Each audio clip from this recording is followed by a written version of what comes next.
going on, everybody? It's your boy Leaky14 back with another JJK review, chapter 204, Blood and Oil Part 3. And you know, we're just gonna jump right into it. My boy Choso is alive. I meant to come back and make a video, and of course the last thing that I said 3 chapters ago now was that I miss Choso and I can't wait to see him, and then I immediately got my wish, and then I was immediately dreading my wish to see him go up against Kenjaku in part 1 of Blood and Oil. I was shaking. My hands were sweaty, my tummy was rumbling, I was upset, I was scared about the future of my boy. Part 2 of Blood and Oil came, chapter 203, and he stood his ground. He was trying, but he couldn't land a single blow against this man. And the first thing, most important to come out of part 1 of Blood and Oil, where that apparently Kenjaku has no plan. This man has no plan. Yuki being Sukuna's vessel is the plan, and it's done. So he has no more plans for Yuki or much of anything else, it seems like. It seems like he just wants to create this big old curse and just see what's gonna happen. Which is I call BS on that. But we'll see.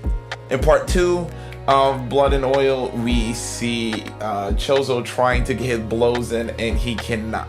And we know this whole point is to get Kenjaku to use something other than just curse manipulation technique. And he ends up wiping the floor with Choso with some low-level curses that he could just manipulate to take out a sorcerer like Choso, which is pretty insane. Imagine what he can do with stronger curses, and just this man is out of this world.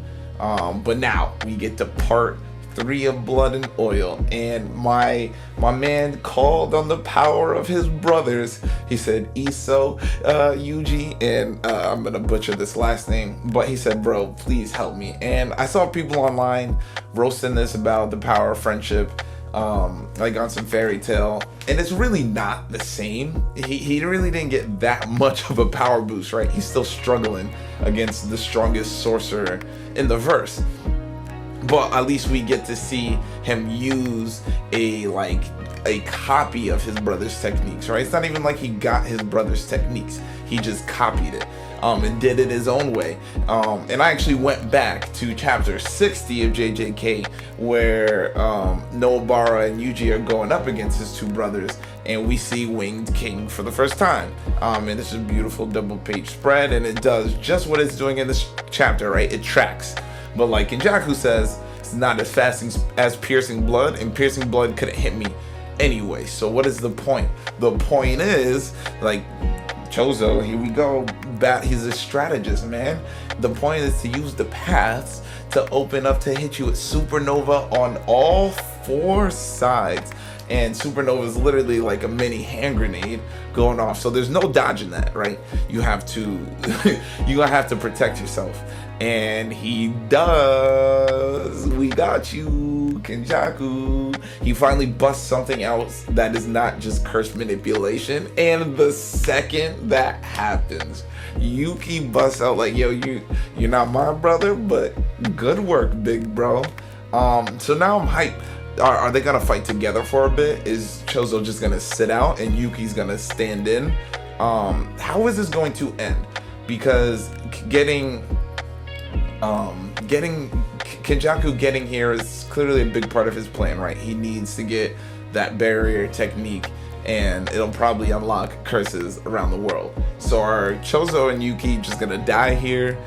Is the Culling Game really over? Like, reminder, first thing we flashed to Blood and Oil part 1, it was like 2 days later from when the military, we assumed, entered the colony that Yuji and company were in. And now it's the 14th, and Kenjaku's here like, oh, the game's over. And Choso's like, what do you mean it's over? So we're gonna have to get a flashback at some point. I wonder if that's gonna happen while this conflict is still going on. Are we just gonna skip this and go back?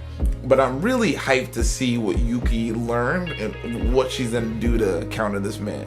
Cause it could be he's manipulating gravity, because all the force from that explosion shot down.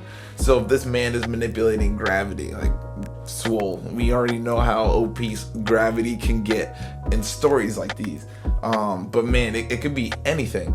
I'm really hyped to see. I'm messing with the gravity theory right now, but it really could be anything. If this man is just manipulating gravity, like, it's gonna be cool. But I think Gege could come up with something better than that. It's very simple, but still very effective. But I'm really hyped that Choso actually got to push this man who had no respect for him to actually use another technique. So big W for Choso, no matter what else happens. Like, this is like the strongest sorcerer in the verse, man. He's gonna wipe the floor with anybody. But Choso actually, he almost got a blow in too, yo. And shout out to that one panel. So page 12 and 13 is also shout out to Gege, because this is why we read battle manga, man.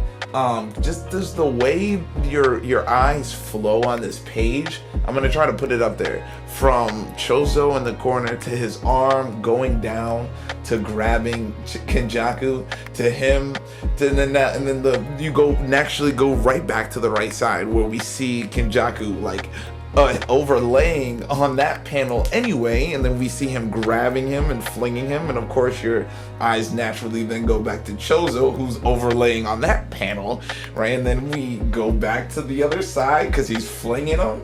And bro, this whole page, this double page spread is moi. It's why I love Gege's paneling. Like, he's one of the best to do it right now. His choreography is unmatched, and it's just from simple things like this. I love that page, and it goes overlooked, but that simple, the layout, it's just gorgeous, man. It's gorgeous. I love it. Shout out Gege, we love you. But this chapter was dope. I don't have really too much to say.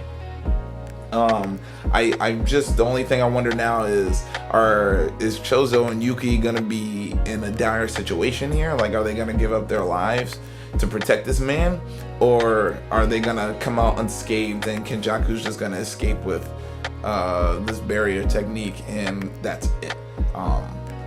Then we gotta get a flashback to the Culling Game, man. Like, where is the last thing we fell off on was we found the angel, right, which we've been looking for this whole time, and when we finally get to the angel, Gege cuts away to Kenjaku.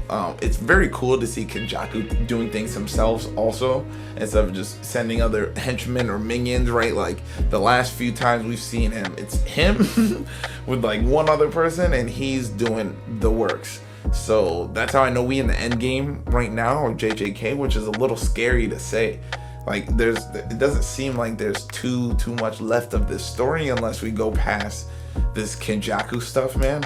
But I love JJK right now. We're in a great state. I love this chapter 204, JJK Blood and Oil Part 3.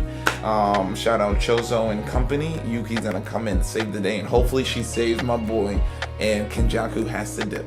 But that's all I got today. It's your boy Leaky14. If you like today's video, like and subscribe. Come back for more. It's your boy JJK Gege, chapter 204.